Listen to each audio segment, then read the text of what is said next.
Засгийн газар 1-р сарын 4-ний өдөр хуралдан хэд хэдэн шийдвэрийг гаргасан.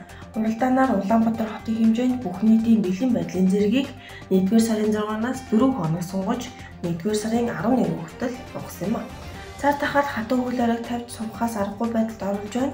Иргэдийнхээ амь амжиргааг залгуулахын тулд хатуу хөл хориг урт хугацаар тогтоох боломжгүй байгаа бөгөөд иймд энэхүү шийдвэрийг гаргалаа хэмээн Шадар сайд Содоотор мэдээлсэн юм а. Түүнчлэн засгийн газар болон Улсын онцгой комиссийн зүгээс иргэд олон нийтэд судалгаа авахад 70% хөл хориг сулруулах садалтай байсан бол өвдсөн 30% нь хатуу хөл хоригны дэглэм мөрдүүлэх хэрэгтэйг үзжээ. Түүнчлэн голлох 10 явнаас санал авахад хөл хоригны дэглэмийг 3-аас 10 хоног суугах санал гаргасан юм а.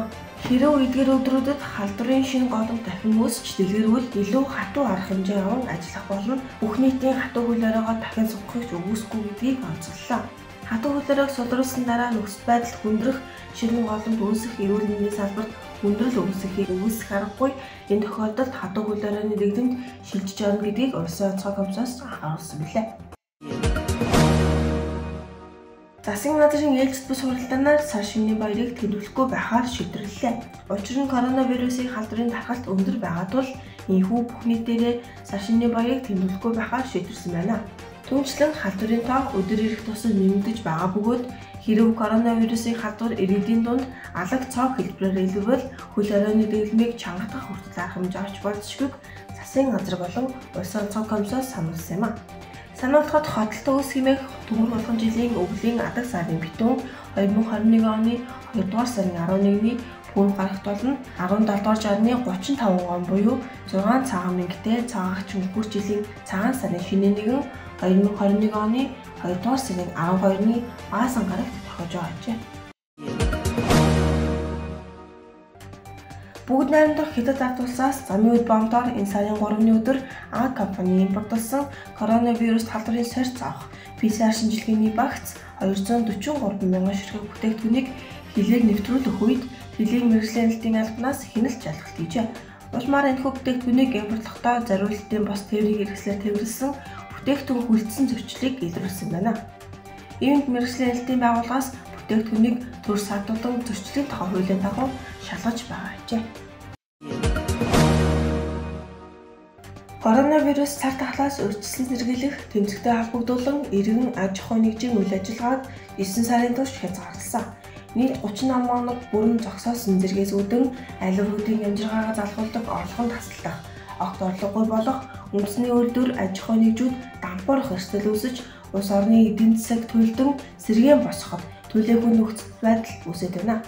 Иймд Монгол Улсын ерөнхийлөгч Халтмаагийн Батулга өрх бүрт 1 сая төгрөгийн тэтгэлэг олох бодлого арга хэмжээг хэрэгжүүлэх, коронавирус халдварын цар тахлаас үүдэлтэй амьдралын дороотол нийгмийн эдийн засгийн бэрхшээлийг даван туулах онцгой арга хэмжээний тухай улсын хурлын тогтоолын төслийг боловсруулж өнгөрсөн баасан гарагт улсын хурлын дарга занда шатагт өргөн барьсан юм а. Монгол Улсын ерөнхийлөгчийн өргөн барьсан тогтоолын төсөлд өрх бүрт 1 сая төгрөгийг, үүнээс 200 мянган төгрөгийг бэлнээр, 800 мянган төгрөгийг зөвхөн үндэсний үйлдвэрлэгчээс арх согтууруулгандаа, тамхины төлөөс бусад бараа бүтээгдэхүүн худалдан авах тусгай бодлогогүй эрхийн бичиг хэлбэрээр олгож, санхүүжилтийг офшор бүсээс татгадан орж ирсэн хөрөнгийн их усрээр шийдвэрлэх зохицуултыг тусгажээ. Ингэхдээ офшор бүсээс орж ирсэн мөнгөн хөрөнгийг Монгол банкнд төрийн сангийн тусгай дансны байршуулахаар заасан байна. Цар тахлын аюул гамшигыг даван туулахын тулд ард иргэдтэй мөнгөн тусламж үзүүлэх, худалдан авалтаар дамжуулан үйлдвэрлэл аж ахуйгаа санхүүжүүлэх зэрэг нэг оновчтой тодорхой арга хэмжээг шуурхай авч хэрэгжүүлж буй дэлхийн улс орнуудаас манай улс туршилт судалж цаг алдалгүй авч хэрэгжүүлэх шаардлагатай хэмээн Монгол Улсын ерөнхийлөгч үзэж байгаа ажээ. Ховд аймгийн засаг даргын шийдвэрээр хадгалах ихтэй сотууруулахундаа худалдаалах, түүгээр үйлчлүүлэхийг хориглосон шийдвэрийг 3-р сарын 31-ний хүртэл сунгалаа. Аймгийн хэмжээнд бүл ажиллагаа явуулж буй аж ахуй нэгжүүлэлтийн төв дэлгүүр болон баар, караоке, ресторан, кафе, зоогийн газруудыг хатуулах ихтэй сотууруулахундаа худалдаалах, түүгээр үйлчлүүлэхийг хориглосон ба хатуулах багтаа сотууруулахундаа худалдахад цагийн хуваар тогтоохоор болжээ. Дархан уул аймгийн хэмжээнд сүүлийн тохиолдол илэрснээс хойш 33 дахь өдрөө халдвар нэмж бүртгэдэггүй. Хяналтын шатны PCR шинжилгээнд 12 мянган иргэнийг хамруулж хариу сөрөг гарсан учраас Дархан уул аймаг ногоон бус болж албан ёсоор зарлагдах боломж бүрдсэн байна. Энэ талаар Тус аймгийн засаг дарга аж жаргал өөрийн захин хуудсандаа аймгийн хэмжээнд өвчлөлийг хязгаарлаж тогтоом барьсны үр дүнд аймгийн онцгой комиссаас дараах шийдвэрүүдийг гаргаж байна.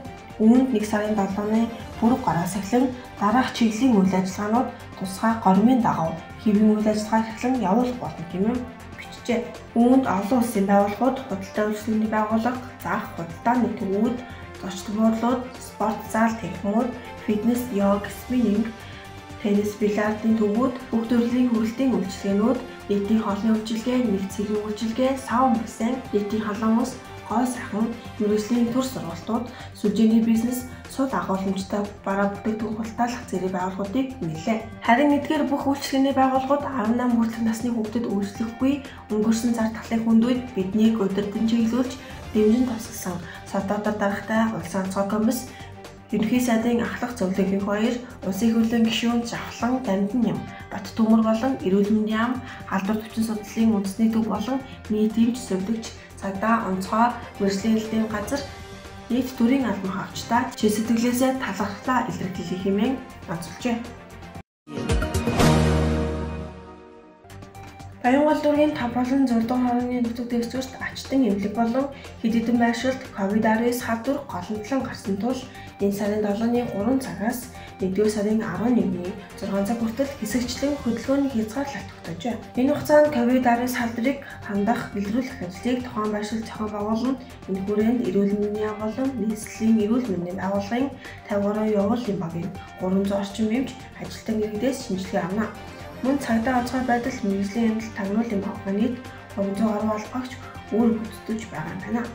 Энэ хугацаанд дээрх байршилд иргэдийн хөдөлгөөнийг хязгаарлаж байгаа ч үнэлгийн зайлшгүй шаардлагатай бол орж гарах хөдөлгөөнд оролцуулна, мөн хүнсний дэлгүүр, эмийн сангууд хэвийн ажиллана гэдгийг тодорхойлоо. Хөдөлгөөнд хязгаарласан хугацаанд хамгийн судлах ажлыг эрчимжүүлэх зорилгоор Баянгол дүүргийн шинжилгээ авах цэгийг 5 нэмсэн байна. Харин бусад өрөвч шинжилгээний цэгийг тус бүр 1 болгож цөөлжээ. Ийм тус дөрөвт оршин суудаг иргэдийг шинжилгээнд идэвхтэй оролцохыг уриаллаа. Японы ерөнхий сайд энэ сарын 7-ны өдөр нийслэл Токиот болон ойролцоох 3 мужуудад онц байдал зарлах шийдвэр гаргасан талаар танилцууллаа. Тус улсад цар тахлын дэгдэлт сүүлийн өдрүүдэд эрчимжих болсон тул ийм шийдвэрт хүрсэн бөгөөд онц байдлын зэрэг 2 дугаар сарын 7-ны хүртэл үргэлжлэх ажээ. Токиотод сүүлийн 24 цагийн хугацаанд COVID-19-ийн 2447 шинэ тохиолдол бүртгэгдсэн нь өмнөх өдрийнхөөс 800-аар нэмэгдсэн үзүүлэлттэй болжээ. Тус улсад цар тахал ихснээс хойш нийт 252 мянган хүн COVID-19-ийн халдвар авч 3700 орчим хүн нас баржээ. Энэ хугацаанд ард иргэдийг шаардлагатай тохиолдолд гэрээсээ гарахгүй байхаар уриалж байгаа бөгөөд ресторан, шөнийн цэнгэний газрууд 19 цагаас хойш архи согтуулах дагуу үйлчлэхгүй байх, 20 цагаас хаалгаа барих, албан байгууллагууд ажилтныхаа 70% хувийг гэрээсээ ажилуулах, спорт залууд, их дэлгүүрүүд ажиллах цагаа богиносгох зэрэг арга хэмжээ авахар болжээ. Түүнчлэн олон нийтийг хамарсан арга хэмжээг 5,000-аас ихгүй хүнтэйгээр зохион байгуулахыг зөвшөөрч байгаа ажээ. Энэ сарын 3-ны өдөр Хангол дүүрэгт орон сууцны 4 давхраас хүн онож нас барсан харамсалтай арга гарчээ. Тодорхойлбол төс байрны оршин суугчид дуудлага өгснөөр цагдаагийн албагчид хэргийн газар очиж ажилласан байна. Улмаар хэргийн газар хөдлөг явуулахад 35 настай эмэгтэй 4 давхрын цонхоор онож амиа алдсан байжээ. Хэргийг тус дүүргийн цагдаагийн гэлтэс шалгаж байгааж их сурвалжийн мэдээлж байгаагаар талигач эмэгтэй 3 сарын өмнө оногдсон бөгөөд ингээдтэй харааны бэрхшээлтэй хүүхд төрүүлсэн бөгөөд өнөөсөө болж сэтгэл санаагаар унаж унтаж амарч чадахгүй өдөр бүр нойр нийгэм ундаг байжээ. Улмаар сэтгэл санааны хямралд орж энэхүү өнөөс амнаж амиа алдсан байна. Хэсэгчилсэн болон бүх нийтийн хөл хорионы үед Өмнө Говь аймаг руу хулгайн замаар хүн төвөрлөг этгээдүүдийн талаар цагдаагийн байгууллагад мэдээлэл өржээ.